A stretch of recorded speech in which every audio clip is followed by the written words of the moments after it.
Le 23 mars 2009, le gouvernement congolais signe un accord de paix avec une milice pro-Tutsi.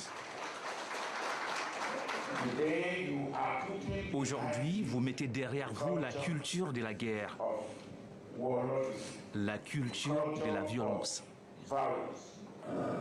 3 ans plus tard, le 6 mai 2012, d'anciens rebelles du Congrès national pour la défense du peuple, intégrés au sein de l'armée congolaise, se mutinent. La plupart de ces soldats sont issus de minorités rwandophones. Ils accusent le gouvernement de marginaliser la minorité ethnique Tutsi présente au Congo, ne respectant pas les clauses de l'accord signé le 23 mars 2009. Le M23 est né.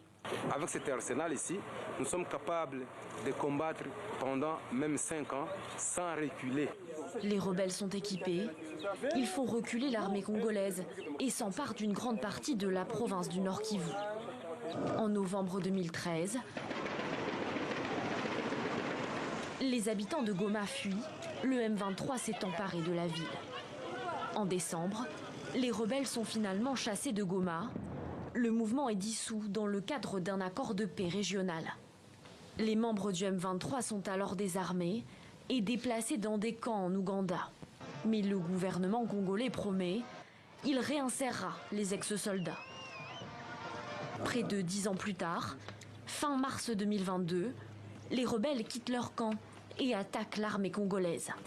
Ce mouvement récidiviste M23 vient d'abattre dans la zone qu'il contrôle l'un des 2 hélicoptères de reconnaissance. Ils estiment que la RDC n'aurait pas tenu ses engagements. Les ex-rebelles demandent à être réintégrés à l'armée congolaise ou à revenir sur les terres qu'ils revendiquent. Depuis le 22 mai, les combats se sont intensifiés entre rebelles et forces congolaises. Sur le plan diplomatique aussi, la tension monte avec Kigali. Le gouvernement congolais accuse le Rwanda d'être derrière la résurgence du mouvement rebelle. Accusation que Kigali a de nouveau réfutée.